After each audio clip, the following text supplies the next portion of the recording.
it is officially noon. Good afternoon. It is no longer the morning.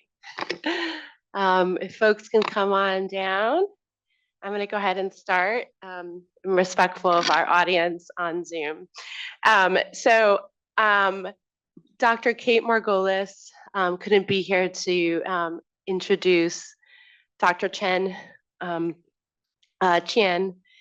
and I'm honored to take her place for today. So Cheng is the recipient of the 2025 Early Career Psychologist Clinical Innovation Award. She was nominated by Dr. Kate Margolis on behalf of the Division of Integrated Behavioral Health at UCSF. Dr. Margolis sends her deep regrets for being unable to introduce her today as she's recovering from illness. I'm kind of a little emotional about this. You will find that Dr. Qian is beloved wherever she goes. So, and I'm proud to be one of the many and small mentors that she's had over the years. She's based at UCSF and is an assistant professor of clinical psychiatry and a bilingual clinical psychologist with specialization in infant mental health and neurodevelopmental disabilities, serving patients in both English and Mandarin.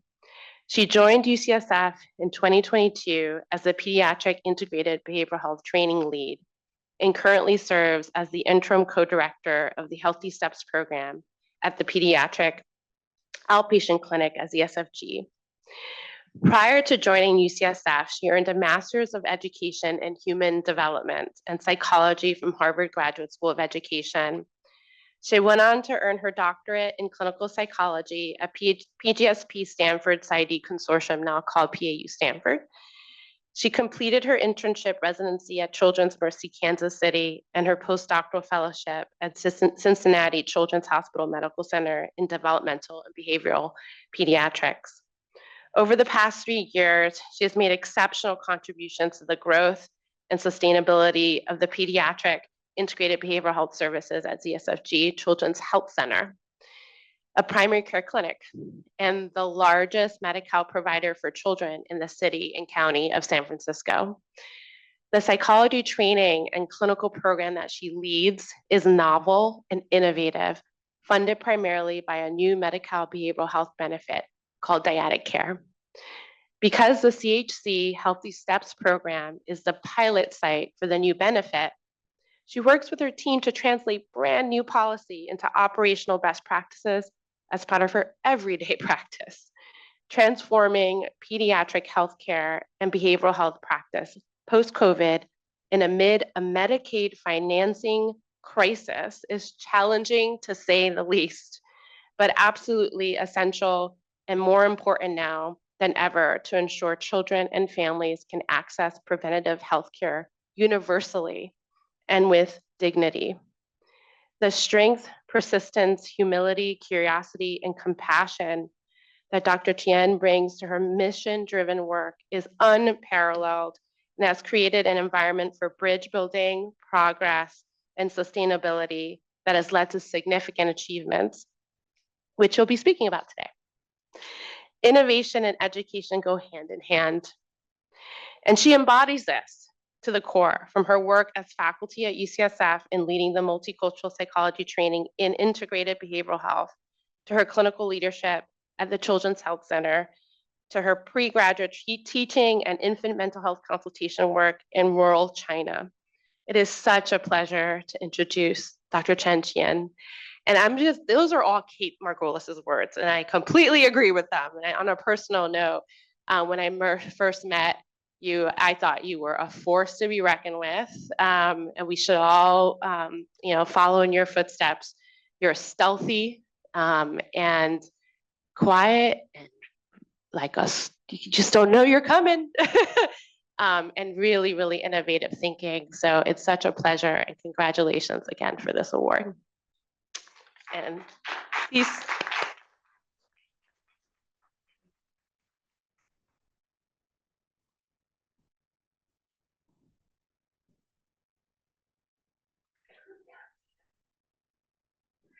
Thank you, Barbara, and thank you, Kate, for such a kind introduction. And it is such an honor to be able to accept this award. I am very excited to be here today to be able to give you a little glimpse of what we've been up to the last couple years as an integrated behavioral health team at the Children's Health Center. Before I get started to talk about all our work, I want to make my acknowledgments. It's a long list, as you can see. We definitely don't do this work alone, and we have so many incredible partners over many, many years that have really poured into our work, our program, and the patient care that we're able to deliver today. So a big thank you to the many people who have really contributed and collaborated across the years. As Barbara alluded to, my goal today is to be able to showcase what we're doing, to really establish why we do integrated pediatric primary care the way we do it. How are we thinking about incorporating this concept of dyadic care in a sustainable way? And there's definitely barriers in place. And so what have we done and what are we doing to really try to overcome some of these barriers that are in place? And so, as I reflect on my own career and journey over the last decade plus, I have really been focused on these three core concepts. One is early childhood. There's something really fun for me about working with young children and with babies and toddlers, and really being able to see them grow and develop. And from a scientist perspective, we also know the impact, right, that professionals can have on a family during those early childhood years. There's just a lot going on development wise in terms of family structures development and relationship building that allows us to really impact the trajectory of a family and of a child. Furthermore, I'm really drawn to working with children in their context, recognizing the impact that a family and a system can have on a child. I think taking an ecological approach allows us to maximize our impact and really think about how do we advocate for systems that really promotes children's wellness and the kind of the grounds in which they are growing up in, right? And finally, I have been really drawn to prevention and subclinical work. I know my training is as a clinical psychologist, obviously rooted in the DSM and really thinking about clinical diagnosis. But I always have this question of what about families where there's only risk factors yet, or there's only subclinical presentations? We know that earlier we can intervene, the more impact we can often have in terms of those symptoms trajectory and what happens. And so these are the three topics that has really shaped how I think and approach my work as a clinician, as a scientist. And I'm really, really honored to be able to do this work at the ZSFG Children's Health Center. For those of you who have interfaced with our clinic, you'll know that it's a very special place. It's a place where there's a lot of passionate team members really dedicated to the well-being of young children. And we are the largest primary care clinic for children with Medi-Cal in SF County. So we're a large volume. We move really fast. We're an FQHC site, and we offer primary, urgent, and subspecialty care. So we see kids in various settings. And we're really diverse patient population. In fact, about half of our caregivers prefer their medical visits in a language other than English. So we're always thinking about cultural appropriateness and how do we be able to provide care effectively for our populations. In addition, our families have really high social needs. We are frequently talking about housing difficulties, about food insecurities, about just how do you get your basic needs met on the day-to-day. And you can imagine in this context, these needs are much more magnified and requires a lot more of our energy and attention as their providers. Our clinic is uniquely located, I think, between and staffed by multiple groups. There's obviously UCSF Psychiatry. We also have UCSF at ZSFG Pediatrics, Child Pediatrics, and then the Department of Public Health. In addition to being located in the intersection of these worlds, we also interface with a lot of clinics, which I've listed a few below, who really support our work, support our families, and support the work that we do. So a big thank you to all of them. And talking a little bit more about primary care and behavioral health, there's different models. If you ask about any primary care that has a behavioral health kind of component to it, you might learn that they do things differently. At the CHC, we practice as an integrated care model. So and this means that we really try to work in collaboration with our medical colleagues. In fact, we are under one leadership team, one goal, one mission, and we see that and recognize that families need mental health care and that it should be recognized as a component of primary care that they deserve. Not all primary care operate in this way. I think being integrated is a privilege. Other versions of care may look like coordinated or collaborative care or co-located care, in which there's more maybe the medical provider refers to the behavioral health provider, right? And the behavioral health provider takes a referral and does something with it. Or they might be co-located, which means they're under one roof, but they may not be operating together as one team. So at the CHC, we're really proud that we're integrated, and we work really hard to maintain that and to work on that each and every day. And in addition to being an integrated team, I think there's something really special about being in pediatric primary care. And I say that because we know that 90% of our families go to the doctors. They take their kids to the doctors. And so this becomes a natural port of entry for us to be able to really access families we might not see otherwise as behavioral health specialists, and to be able to be a resource for them. And we know that in the first 3 years of life, when you're working in early childhood specifically, those first 3 years, there's 12 to 15 touch points. They have to come in pretty often for their well child visits, for their vaccines, for their touch bases. And so we really get to see them pretty frequently.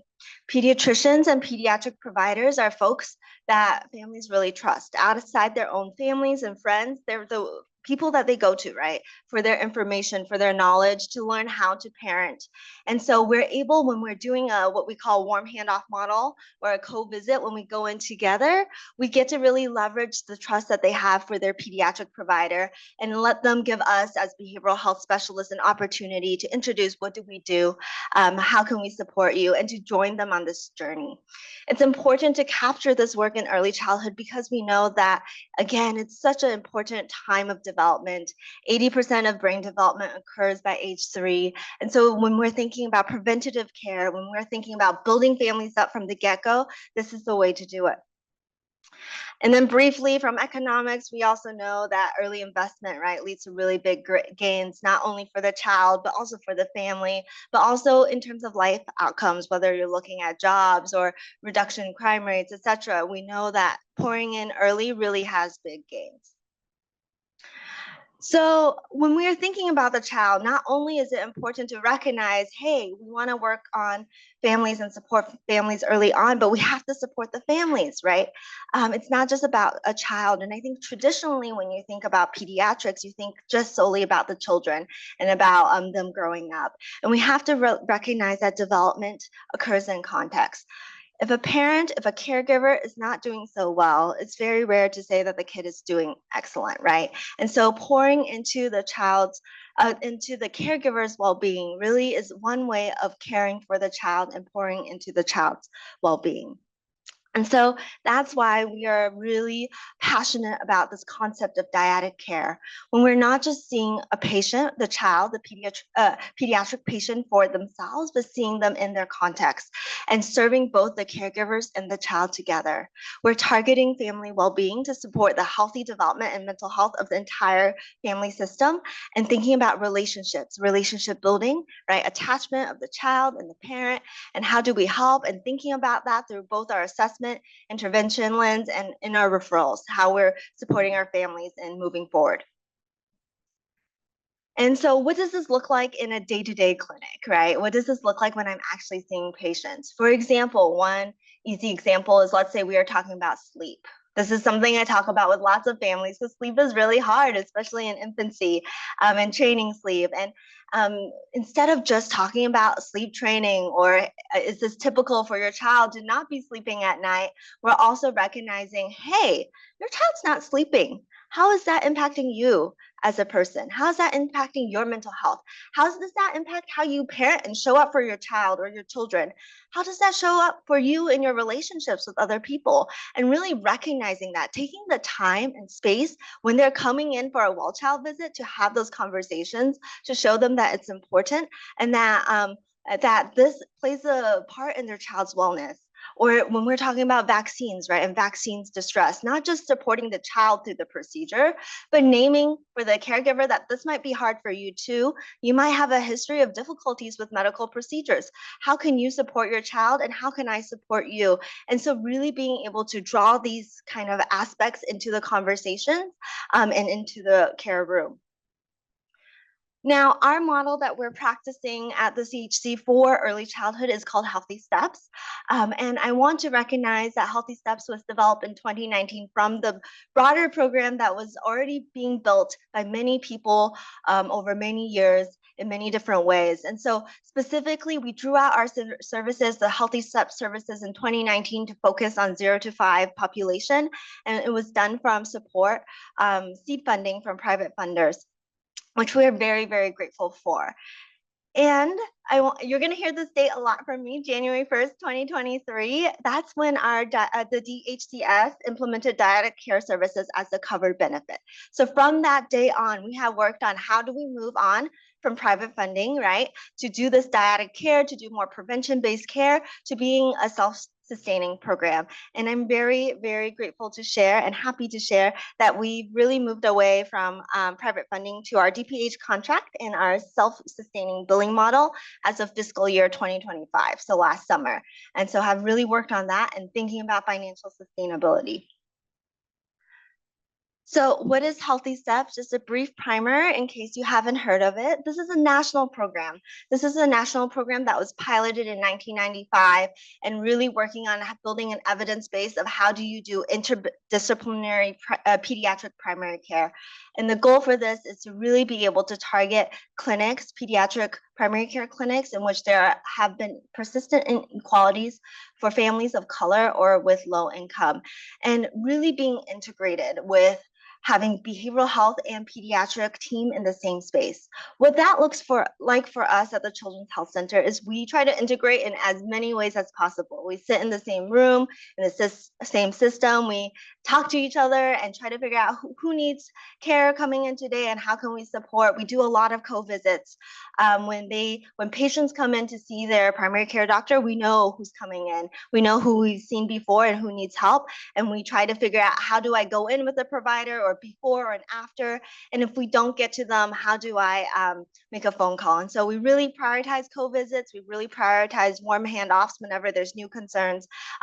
In this way, we can be truly integrated as one care team.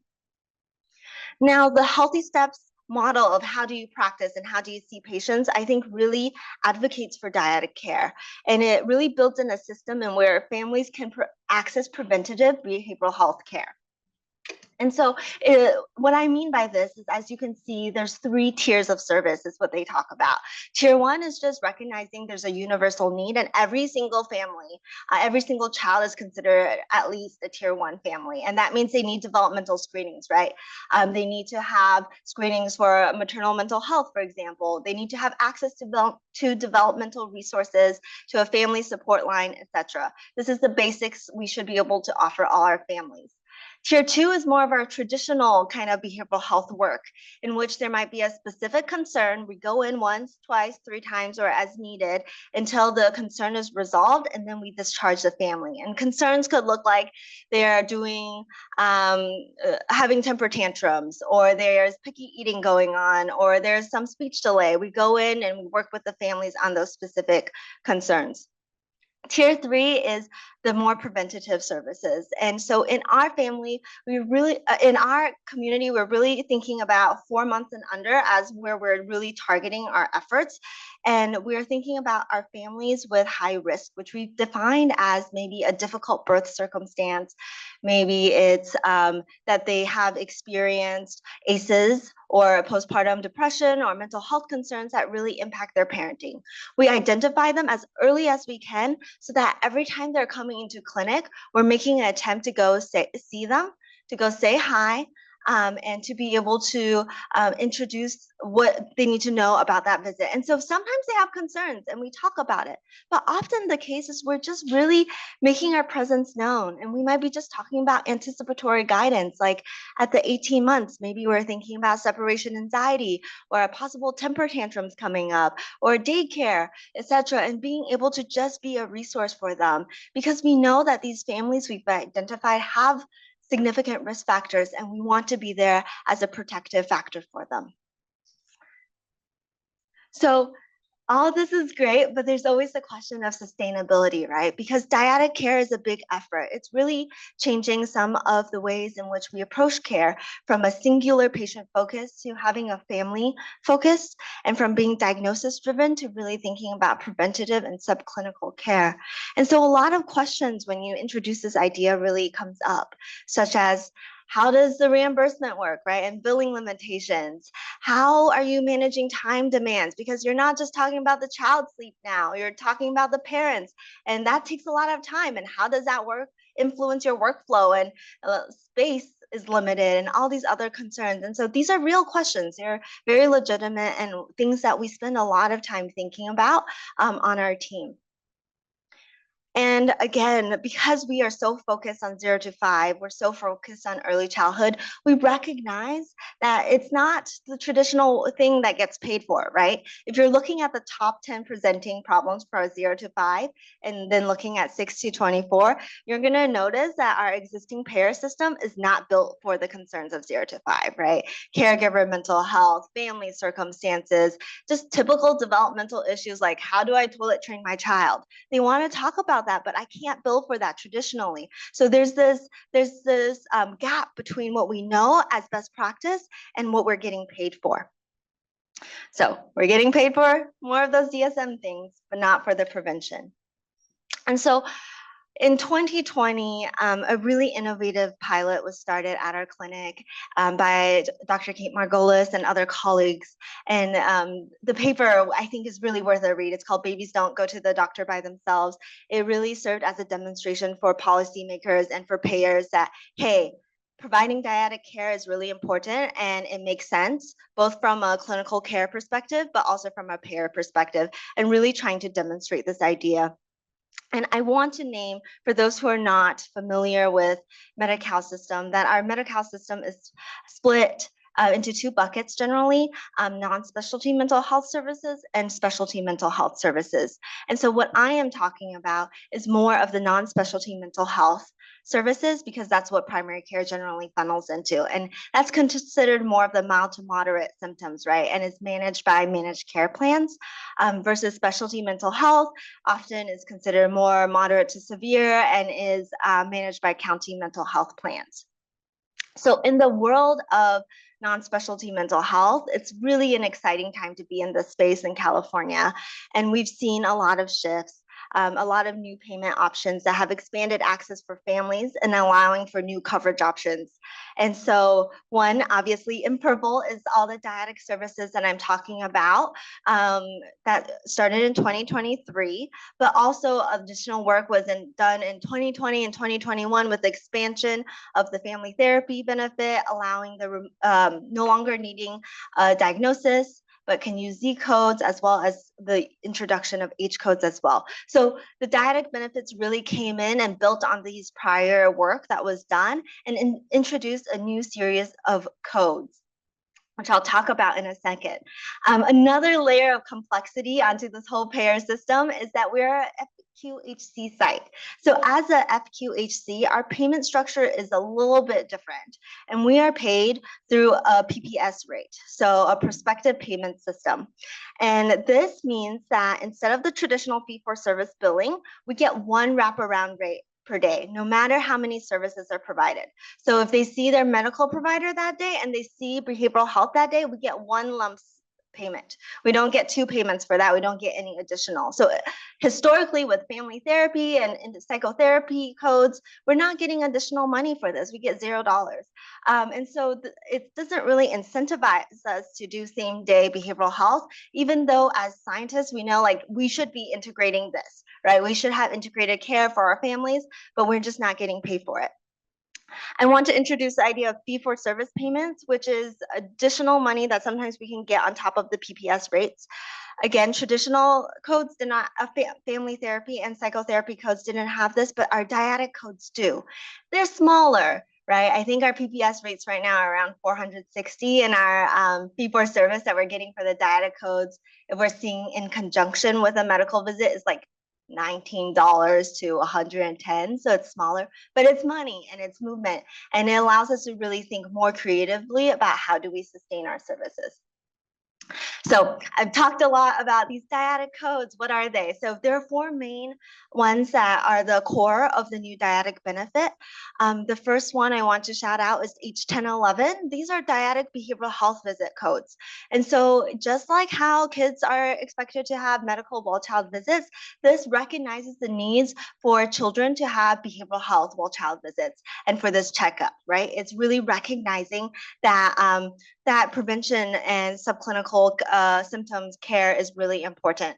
And so we're able to build the H1011 code in conjunction to any medical well-child visit that they're having. So if they go in for their medical well-child visit and we see them that day, we can bill for H1011 with the Z13.39 diagnosis code. There's no time limit to it, which means if we need to spend an hour with a family, great. And if we go in for 10 minutes and say, hey, how was the last 4 weeks that I haven't seen you, that's also great, and we can bill for that. Three other codes, H2027, T1027, and H2015, allow us to bill additionally for psychoeducation services, for family training and counseling, and for dyadic community support, so any case coordination work, and that is also particularly new. And these time codes are much shorter for the last three, right? They are a 15-minute code. And so for visits before that, we were doing the same exact services, but not meeting the requirements for the traditional codes, we can now start billing for it. What is nice, what is different about these dyadic codes and the dyadic services is allowing us to bill? One, like I said, time. It's brief, it's billable. We see a lot of encounters that before were not billable, turning to billable. I'm talking about 0 to 5, but everyone under 21 is eligible for these services and their caregivers. I love the fact that they're including caregivers into this picture as well, right? So it's not just seeing the child, but I can bill for caregiver services. I can bill for caregiver services under the child's chart, but I can also bill it under the parent's chart. I can bill it if a parent has Medi-Cal. I can bill it if they don't, because I'm billing on their child's chart who has Medi-Cal. So it really allows me to think and expand the ways in which we're getting revenue for the work that we're already doing. And then I think this allows us to have services beyond our traditional therapy models.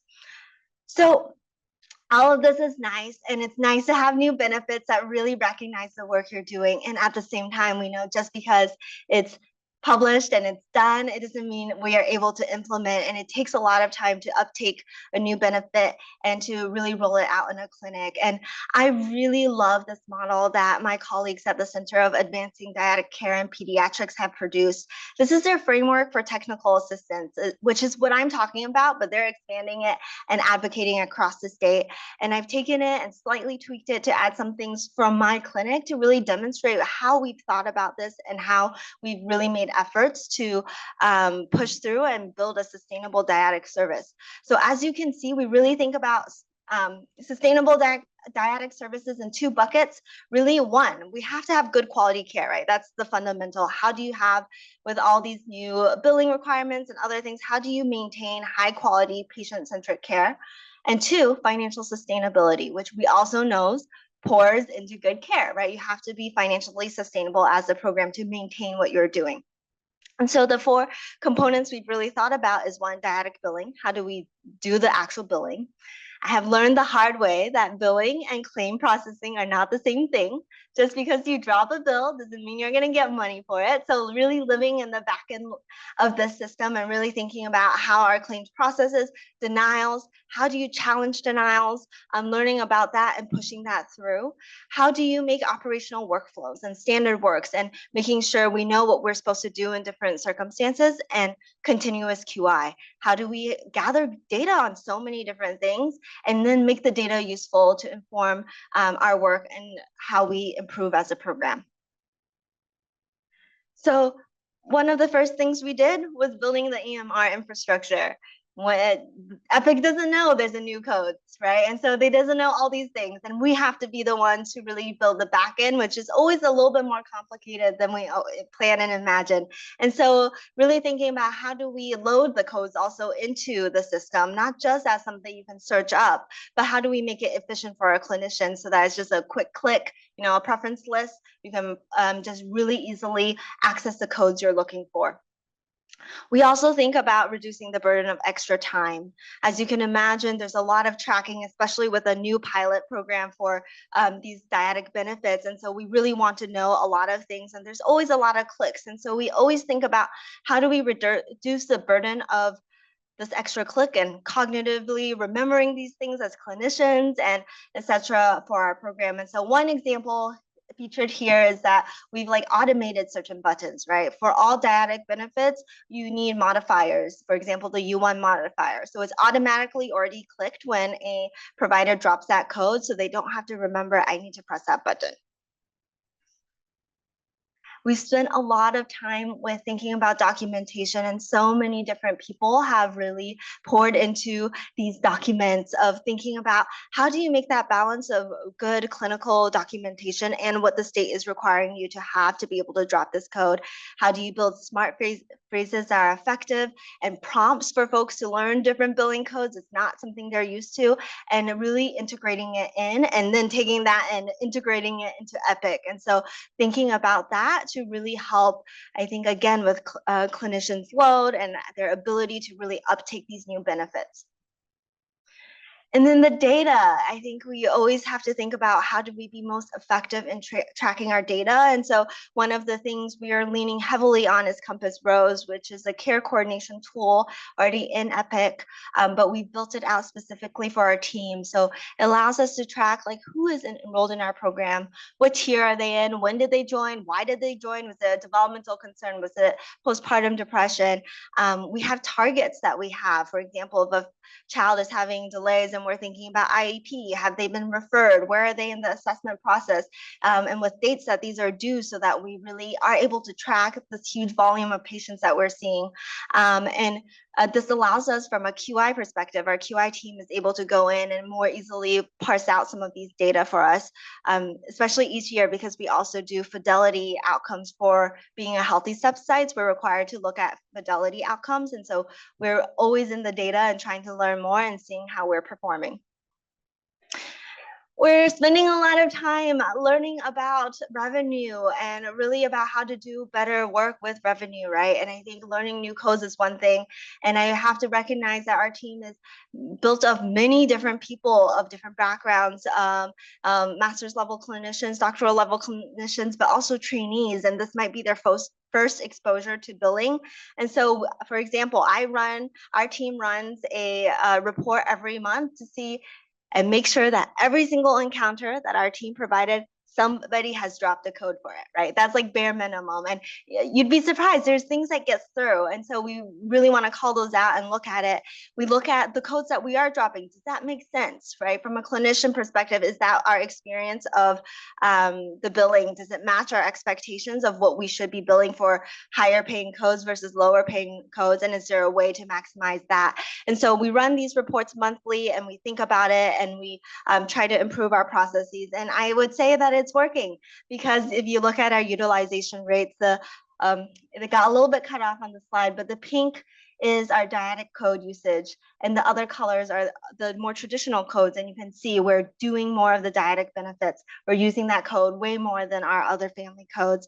And our visits are becoming more payment eligible. In orange and in blue, you'll see that the blue are the visits that we have done that we expect payments, right? We expect to have some form of payments, and the orange ones are maybe the ones we saw on the same day as the medical visit, and we don't expect a payment for those. And we're noticing those going down, and the ones that we should be drawing down revenue for going up. So really finding different ways to double check our billing and how we're approaching it to make sure it works.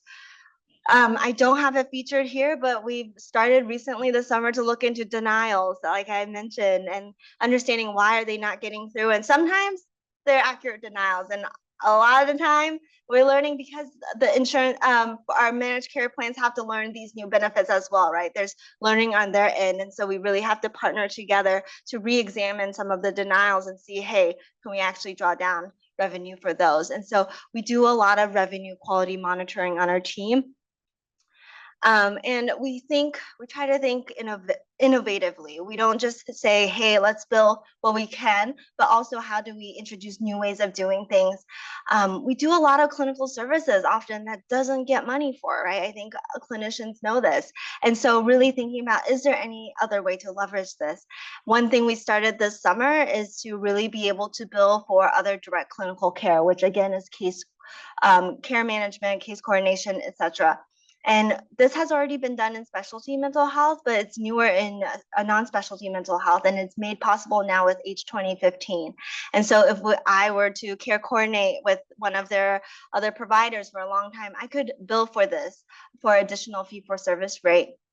It's not as easy as just dropping a code. We literally, for this little code that only draws down additional $19 or something, we had to really create an entire encounter type because it didn't exist. We could either put it in as a documentation or as a scheduled visit with the patient, but the documentation didn't allow you to draw a bill. And so we had to create an entire different encounter type so that it wouldn't end up telling the patient they had to come into clinic for a schedule, but also allowed us to have a note type in which we could drop a bill. So we were able to get that loaded into Epic this summer, and we have started using that. We are really in the beginning. I'm in the midst of a pilot for our caregiver charts and how do we bill in caregiver charts. So we do caregiver services. That has never changed, right? We screen for the EPDS for postpartum depression for 6 months and under for our families. And we just build it under the child's chart as this was part of their well child visit.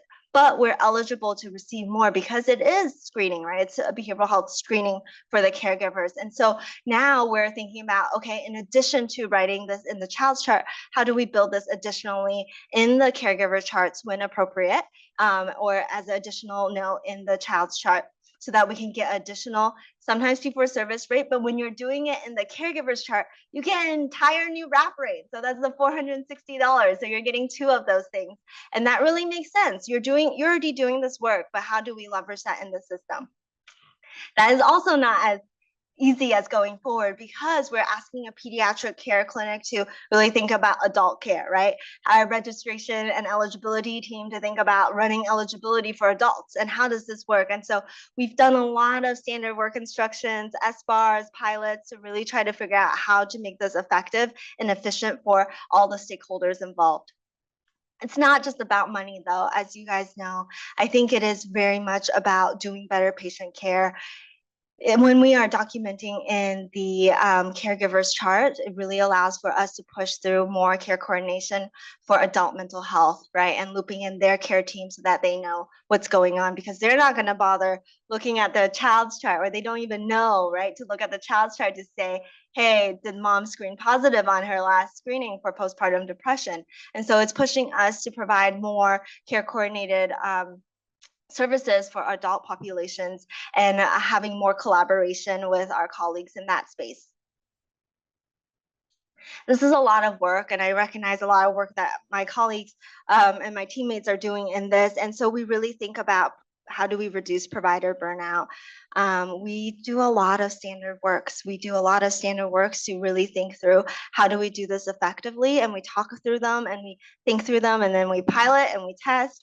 And this is really also important because as an integrated care team, having instructions like this allows you to communicate expectations and practices with other stakeholders involved, right?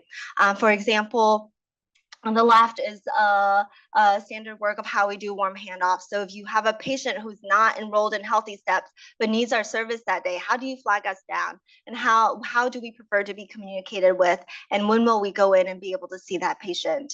On the right is a workflow that we use on how do we prioritize who do we see on a daily list? So patients aren't scheduled with us, right? So I can't say I have 6 patients this morning every day. It just depends on who's coming in. And so sometimes who's coming in for their well-child visits. And so sometimes we have maybe 4 patients coming in and there's 2 of us, and I have so much time and I can just talk through any concerns and take any warm handoffs, and it's really lovely. And there's times where I'm like the only provider and there's 13 patients in a 4-hour shift and there's no way I'm going to see everybody. How do I decide who I'm going to see, who is important, who am I going to call? Really having the steps down so that we know as a team and can communicate that to each other and to other stakeholders.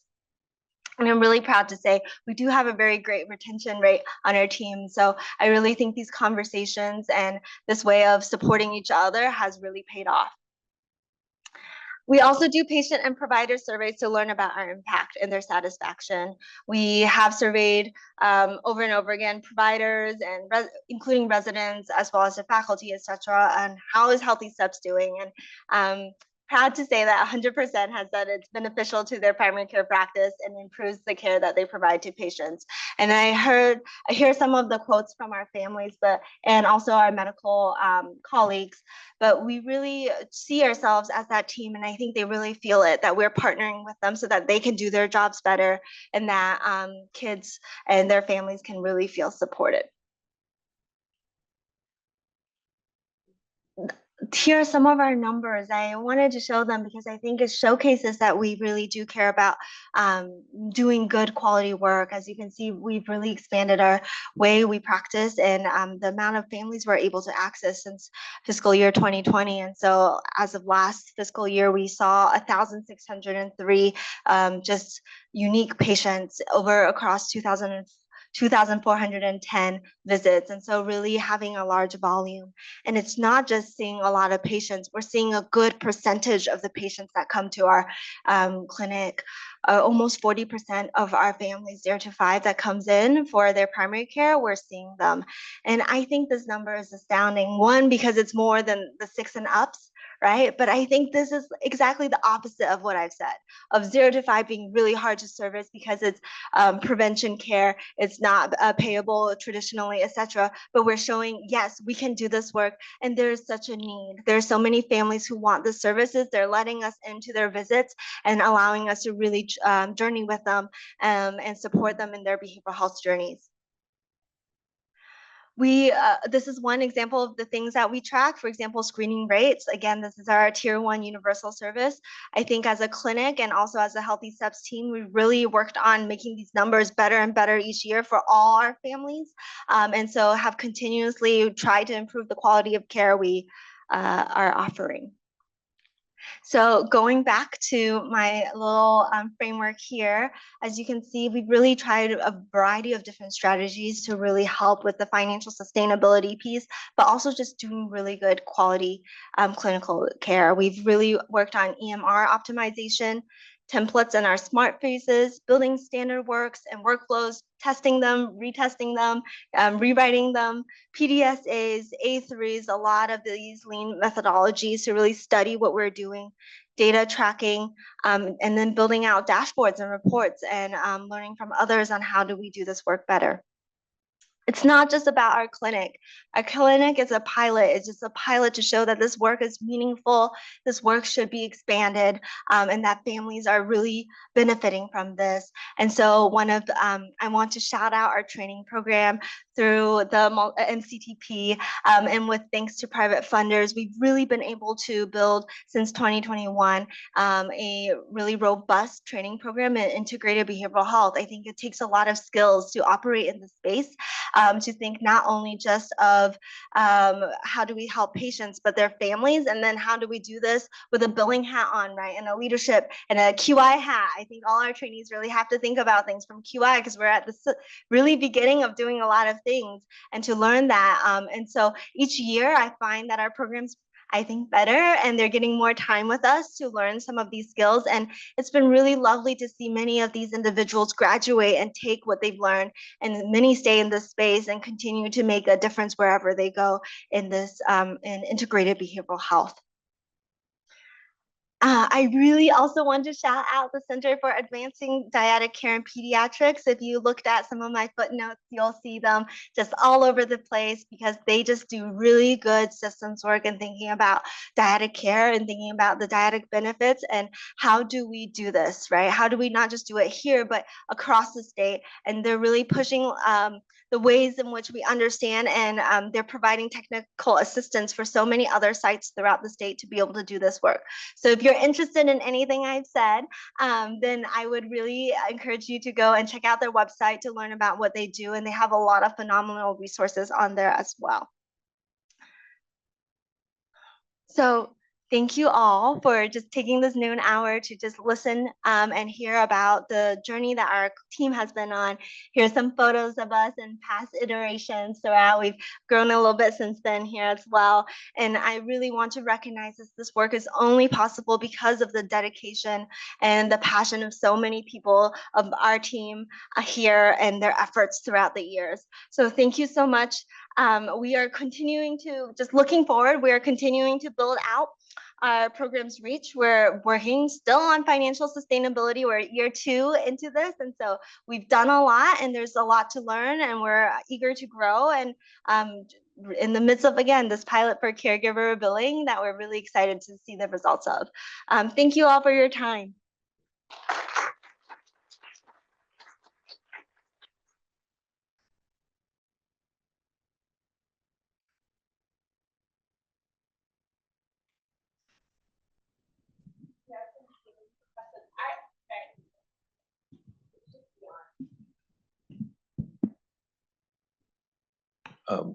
Thanks, and amazing work. You know, you're moving mountains to satisfy what's necessary with Medi-Cal. I'm super impressed.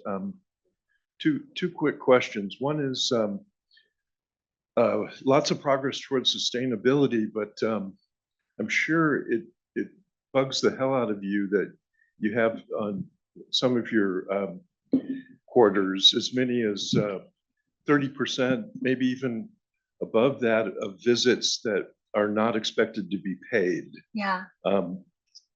Curious about how you all might be able to solve that. And then, is there a quick example of an outcome variable reflecting the impact of dyadic services, a number of diagnoses of moms identified with postpartum depression, entered into care, or things of that nature.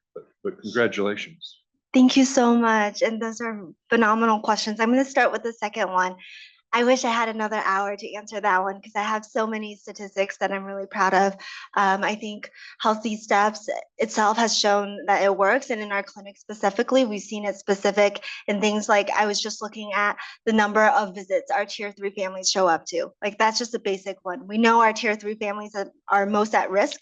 And so we would expect, right? And historically, they have been lower, right, than their other peers of showing up for their well child visits and having higher no-shows. But we're seeing actually the opposite. We're seeing a really high rate for that. And I think it really is based on our relationships. I also do think our families, we do have data that our families do get connected to postpartum care faster and those referrals as well. And so that's also ongoing. So yes, I think it does really impact patient outcomes just because of the way we practice, being there for them when they are already in clinic and being able to address what they need and build that relationship with them. To the first question, yes and no. I think the number of payments that are not being paid makes me want to be more creative. And because I've been on this journey, I think it's really exciting to see the other number go up. So what we can already do, and it really suggests that we, with innovative practice, we can be able to reach a new level of sustainability in this kind of work that we haven't before. So I think it's a challenge to me. It's a challenge to me of what else can I do? What else can our team do to really make this work even more better and checks all the boxes that we need to check. So yeah, thank you. I'm going to take this opportunity to say thank you. What comes to mind is more of a comment, and I promise I'll have a question. Is that, you know, your you're in a particular place as a psychologist, right? This is a psychology innovation award, right? Yeah. Doing all this systems level thinking, and not just systems levels of, there's systems of care thinking, right? There's literal technological systems that you have to deal with, and also the system in which the child lives, right? Yeah. Right, the caregiving system, the relationship of the caregiver to the hospital, right, to these folks, you know, on your team, and you really exemplify how much psychologists can bring to the table when thinking about healthcare delivery and efficient and kind, compassionate models of care that really check off all the boxes, the most important boxes, right? So thank you for that. The question is, so there's a lot of clinical people up there, right? Yep. And I wonder, what are the other folks, and there's some administrative leadership there too, but can you speak a little bit about how you, on a day-to-day basis, getting all those standard, you know, workflows together, like who are you working with on that? Yeah, like just as models for us, you know, like it's not just clinical work.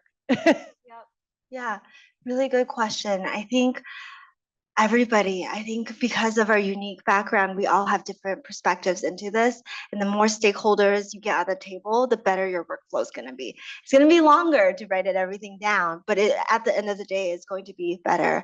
And I say that because it's not just, you know, folks who are only who have only clinical time and no administrative time, or folks who are administrative, but also folks who are in different roles across, right? Our nursing staff, our eligibility staff, our medical colleagues. I think their perspective on how we do things, right? Just because I decide to see certain families as part of my triage list of who I'm going to see today, does that make sense for everybody else? And really creating opportunities for weigh-in. I think when you're trying something new, I often say our team is like a startup. We're trying all these new things. Everybody does everything all the time. And I think we really make space for everyone's voices to be at the table, to challenge ideas and to build on ideas, and to name that this actually doesn't work, and to recreate as needed. And I think creating spaces where those are the cultural expectations of the team to have these conversations, sometimes hard, but really meaningful conversations, right? Nobody likes conversations about productivity and about how to be more productive. I think it's really hard, and balancing it with clinical care. But when we invite those voices, I think it really makes a difference long term.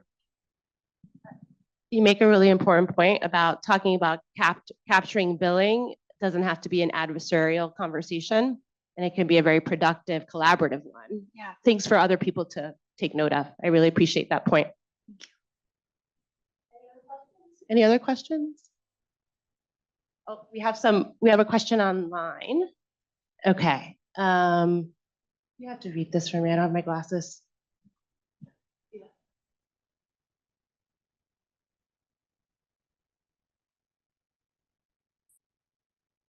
Sorry, I'm trying to figure out what question. So online, there's a question. Have doula practitioners been considered as being helpful to didactic postpartum or early infancy well-being outcomes? Sorry, early infancy well-being outcomes work that you deliver? Yes, I think doulas are really important, and right now they're not part of our clinic practice, so we haven't really been able to engage with that aspect and those benefits as well, as much as we would like. So, yeah.